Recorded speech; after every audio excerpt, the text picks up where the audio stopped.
Alright, it's time for the review that a lot of you have been waiting for. It's time to get down and dirty with Sonic the Hedgehog 4, Episode 1. Christ, I can't even begin to describe the journey I've experienced while waiting for this game. The hype, the backlash, the positives, and the negatives. To a Sonic fan, the last few months have been a torturous bunch, regardless of whether or not you wanted to play the game. I'll admit, I was incredibly excited when the game was first announced back in February of this year, because not only was it called Sonic the Hedgehog 4, but it was a brand new 2D console Sonic game. I mean, when's the last time we had one of those? So after 16 years since the release of Sonic 3, here we are with Sonic the Hedgehog 4 Episode 1. And let me clarify one thing. I hate episodic releases. Final Fantasy IV The After Years did something similar and I hated it because of that. When it comes to games like this, just give me one whole package and charge me full price for it. Whatever problems the game has can be resolved in the next sequel or a downloadable patch if the game allows it. I mean, who knows how long it'll take for Episode 2 to be released. Just look at Half-Life 2 fans. They're still waiting for Half-Life 2 Episode 3, and it's been nearly 3 years since the release of Episode 2. Alright, complaining aside, at least for now, let's get into the game itself. Sonic the Hedgehog 4 Episode 1 takes place after the events of Sonic 3 and Knuckles, although you wouldn't know by looking at it because Tails is nowhere to be seen, and Dr. Eggman decides to use old inventions to take out Sonic because they obviously worked so well before. But anyway, the story is pretty thin, just like the classics, and to sum it up, Dr. Eggman wants to destroy Sonic, and well, Sonic just won't have that, so it's up to you to stop him. Episode 1 is considered a prologue in the series, which I guess is an excuse to reuse stage themes from previous games. We have not Green Hill Zone, not Casino Night Zone, not Labyrinth Zone, and not Metropolis Zone. Oh, alright, their real names are Splash Hill Zone, Casino Street Zone, Lost Labyrinth Zone, and Mad Gear Zone. In their defense, however, although the themes are borrowed from their predecessors, the actual level designs and gimmicks are quite different. For instance, Splash Hill Zone has vines you need to swing on and zip lines, Casino Street Zone, besides having pinball gimmicks, also has card gimmicks and cannon gimmicks, Lost Labyrinth Zone, besides having the only underwater section in the game, also has boulder balancing, blackout sections, wall crushing, mine carts, and puzzles that will surely frustrate the shit out of you when you first play it.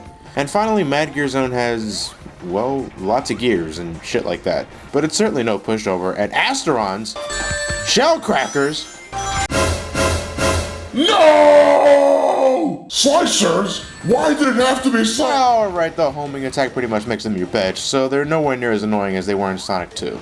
Sonic, now sporting its modern design from the 3D games, now comes equipped with the homing attack, which you can use when a crosshair appears on an object you can use it on.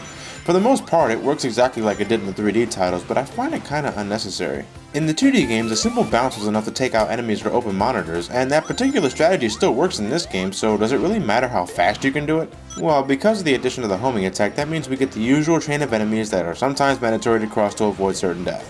Though thankfully it isn't abused so much here, as most of the chains are completely optional and are only needed if you want to take an alternate route. If you try to perform the homing attack when there's no crosshair visible, Sonic will do a short air dash instead, which can be used to build up speed incredibly fast. Sonic still has the spin dash, but his insta-shield from Sonic 3 is gone, which is a shame really. I mean, yeah, it's kind of redundant with the homing attack, but come on, it didn't take away the spin dash in Sonic 3. And bring back the super peel-out for God's sakes! Making a return are ring monitors, speed shoes, the shield, which now takes on its modern look, the invincibility power-up, and of course, extra lives. If you're a fan of Sonic the Hedgehog 3, you'll be sad to know that the elemental shields are nowhere to be seen, which I was pretty bummed out about, but I guess that's what future episodes are for. Like I mentioned earlier, Tails is nowhere to be seen in this game, which really doesn't make much sense. I mean, I can understand why Knuckles wouldn't be here, but Tails? Oh well, it's only the first episode, but come on, it's been too long since we had a chance to play with a version of Tails that doesn't completely suck ass. Being a sequel to a game in the classic series, we have the return to special stages. Like in Sonic 1, you need to collect at least 50 rings and reach the end of the stage and jump into the giant ring. Try not to overshoot the damn thing either, because if you're not quick enough, Sonic will lock into autopilot and exit off screen, and trust me, that has happened to me a lot. In terms of looks, the special stages are greatly inspired by the special stages in Sonic 1, but instead of controlling Sonic, you control the stage itself. Your goal is to guide Sonic to the Chaos Emerald, but on the way you need to collect rings to unlock barriers, grab time bonuses to avoid running out of time, avoid incredibly annoying bumpers, and of course, the red exclamation points which no longer say go, which I found incredibly misleading anyway. Now, for the most part, I didn't mind the special stages so much until I got to the 5th stage, which drove me batshit insane. The control for the most part works, but I'll tell you one thing, after this game, you'll never want to see another goddamn bumper in a Sonic game ever again. If you manage to collect all the Chaos Emeralds, you unlock Super Sonic for the final stage, and nope, what's that?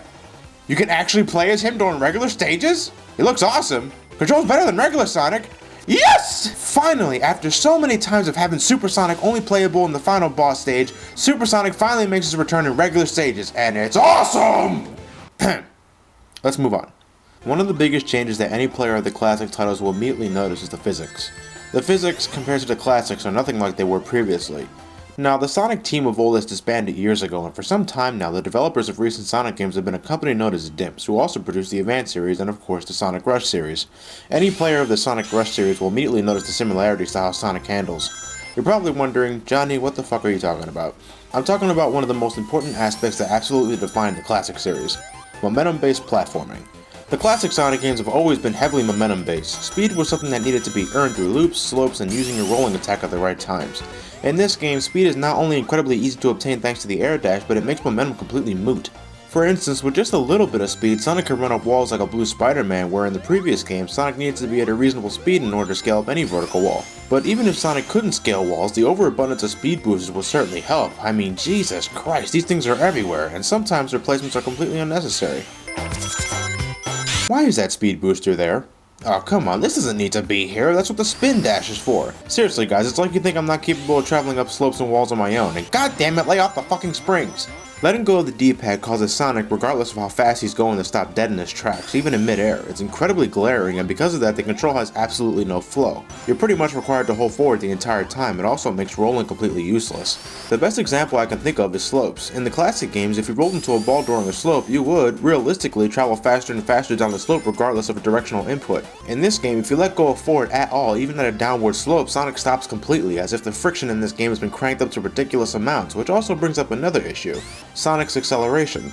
Does anybody else find Sonic's startup speed to be incredibly sluggish? I mean, maybe I'm just giving that illusion because Sonic actually has a walking animation in this title, but I constantly find myself performing the air dash to reach top speed because I swear it takes Sonic forever to get there on his own. Granted, though the physics may be radically different, they don't take very long to get used to. Personally, I wasn't thinking much about them the further I got into the game, but in the end, you know it could have been better.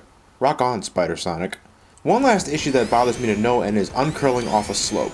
Whenever Sonic speeds off a slope like this one, Sonic enters this huzzah pose and leaves himself incredibly wide open to attack from below, even if you exited the slope in a ball form. You can still perform the homing attack while in this phase, but unless you have the reaction time of a god, you will most likely get hit from an oncoming enemy from below or speed right into one in midair. This was also present in the Rush series, but at least there you had a boost feature which made you invincible, but in this game you only have lucky landing and a homing attack on your side. Sonic team, next time I like to stay on my ball form while leaving a slope. That shouldn't be too hard to code, right?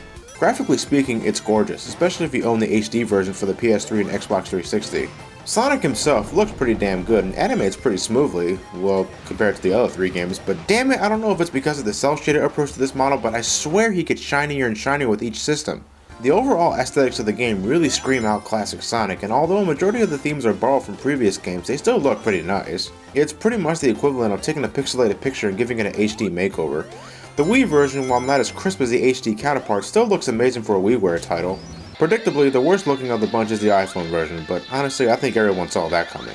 Still, it works for the platform, so it's really not a big deal. Musically speaking, it's nice. It's not the best Sonic soundtrack out there, but there are some really catchy tunes here. I find Casino Street Zone's music pieces pretty forgettable, but the musical pieces in Splash Hill, Lost Labyrinth, and Mad Gear all sound great. The boss music is incredibly clownish. At first I was really skeptical about it. I didn't really get a threatening vibe from it, and I still don't, but now the damn thing won't leave my head. The pinch music used whenever Eggman starts heating things up is pretty cool, but goddammit Sonic Team, that's not an excuse to have it play during an entire boss rush. It's annoying! And repetitive! The final boss music also sucks. It's way too short, and because of that it loops about 5 times per minute. The music sounds a bit differently in the Wii version because of space limitations, but some tracks actually end up sounding better because of it, particularly some of the tracks in Splash Hill Zone, but Mad Gear Zone sounds like utter shit. Because the game only has 4 zones in addition to the final zone, the game is predictably short. If you're familiar with the series, it shouldn't take you more than an hour to beat it. First timers may have a bit of trouble at first with some stages, especially in Lost Labyrinth Zone and the final zone, but overall the game is pretty damn easy, certainly more than the other titles. Different from the first 3 titles is your form of progression. As soon as you beat the first act of Splash Hill Zone, you're free to choose any stage in any order you want, represented by this nifty world map. Well, the console version anyway, the iPhone version just gets this lame menu. Once you beat all 3 acts of a zone, the boss stage becomes available, allowing you to completely finish off the zone. If this sort of approach isn't your cup of tea, you're given an option to proceed to the next stage at the end of each stage, emulating the feel of the Genesis titles. Once you defeat the boss of each zone, a cutscene plays showing Sonic chasing Eggman into the final zone, the Egg Station. Hey, come on, that was the perfect opportunity to showcase Tails in the Tornado. A rocket made by Tails? Gee, it's a good thing Eggman just happened to be floating near one of Tails' hidden rocket silos. In terms of the Eggman boss battles, they're piss easy, and even though Eggman gets more serious after taking some damage, his new strategies aren't much harder than— Wait, is he doing the screw attack? Screw attack! Ah!